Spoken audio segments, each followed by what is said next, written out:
সুপ্রিয় চাকরি প্রত্যাশী ভাই ও বোনেরা সবাই কেমন আছেন? আশা করি অনেক ভালো আছেন। সম্প্রতি গ্রামীণ ব্যাংকের শিক্ষানবিশ কেন্দ্র ব্যবস্থাপক পদে বিভিন্ন জেলা পর্যায়ে এসএমএস আসা কিন্তু শুরু হয়েছে। তো খুব শীঘ্রই ৭ তারিখ এবং ১৪ তারিখ কিন্তু পরীক্ষা অনুষ্ঠিত হবে। তো এই পরীক্ষার জন্য আপনারা কিভাবে প্রিপারেশন নিবেন তার জন্যই আজকের এই পূর্ণাঙ্গ সিলেবাস ও সাজেশন। এই সাজেশনটি ফলো করলে আপনাদের 100% কমন পেয়ে যাবেন। তো এই পরীক্ষার প্রশ্নগুলো কিভাবে হয় তার সম্পূর্ণ কিছু এই ভিডিওর মাধ্যমে জানতে পারবেন। তো চলুন শুরু করা যাক। এখানে আপনাদের মোট ৫০ নম্বরের লিখিত পরীক্ষা অনুষ্ঠিত হবে। এর মধ্যে ৩০ নম্বর থাকবে এমসিকিউ এবং বর্ণনামূলক থাকবে ২০ মার্ক।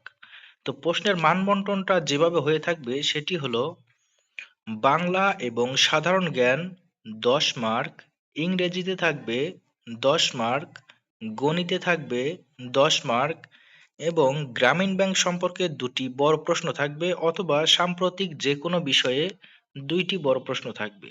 অর্থাৎ এই প্রশ্নগুলো এমন হতে পারে যে গ্রামীণ ব্যাংক আর্থসামাজিক উন্নয়নে কি ধরনের কাজ করছে। গ্রামীণ ব্যাংক সম্পর্কে আপনাদের এরকম ২টি প্রশ্ন অবশ্যই বড়, বড় প্রশ্ন থাকবে। তো এই ২টি প্রশ্নতেই কিন্তু ২০ মার্ক থাকবে লিখিত এবং এমসিকিউ আকারে ৩০ নম্বর থাকবে সাধারণ জ্ঞান বাংলা, ইংরেজি এবং গণিতের উপরে। তো এই বাংলা, সাধারণ জ্ঞান এবং গণিত, ইংরেজি থেকে কি, কি ধরনের প্রশ্ন হতে পারে তার সম্পূর্ণ কিছু এখন জানতে পারবেন। তো পরীক্ষার সাজেশন বাংলা এবং সাধারণ জ্ঞান কি, কি পড়তে হবে? তো চলুন আমরা জেনে নেই। ১ নম্বরে বাংলা বানান শুদ্ধকরণ, ২ নম্বর বিপরীত শব্দ, ৩ নম্বর সমার্থক শব্দ, ৪ নম্বর এক কথায় প্রকাশ, ৫ নম্বর বাগধারা, ৬ নম্বর পরিভাষা, ৭ নম্বর সন্ধিবিচ্ছেদ, ৮ নম্বর সাধারণ জ্ঞান বাংলাদেশ। এছাড়াও আপনারা গ্রামীণ ব্যাংক সম্পর্কে সুস্পষ্ট ধারণা রাখবেন। এখান থেকেও কিন্তু সাধারণ জ্ঞান অংশে প্রশ্ন আসতে পারে। ইংরেজি অংশে যে বিষয়গুলো আপনাদেরকে পড়তে হবে সেটি হলো preposition, article, number of gender, Bangla অনুবাদ এবং ট্রান্সলেশন। এই ৫টি অংশ থেকে কিন্তু ইংরেজিতে প্রশ্ন করা হবে।